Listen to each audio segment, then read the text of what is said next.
नमस्कार, मी पंजाब टेक हवामान अभ्यासक मुक्काम पोस्ट गुगळी धामणगाव तालुका शिलो जिल्हा परभणी 13-14 पर्यंत सर्व शेतकऱ्याला सांगू इच्छितो की राज्यामध्ये जवळपास 12 तारखेपर्यंत दररोज भाग बदलत पाऊस पडणार आहे. पण सगळ्यात जास्त पाऊस कुठं पडणार आहे म्हणून सर्व शेतकऱ्याला सांगू इच्छितो.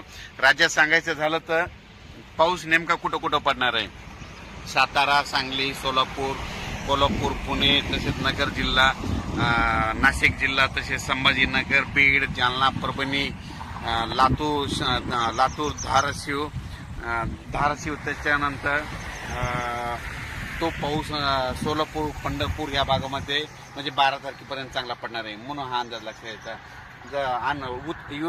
उर्वरित राज्यामध्ये सांगायचं झालं तर दररोज भाग बदलत पाऊस पडणार आहे. चांगला असा खूप काय मोठा राहणार नाही. शेतकऱ्याला एक सांगू इच्छितो, जर शेतामध्ये जर एकीत वर असले तर पेरणीचा निर्णय घ्या, नसा पेरणी करू नये म्हणून हे अंदाज सारखं लक्षात घ्यायचा.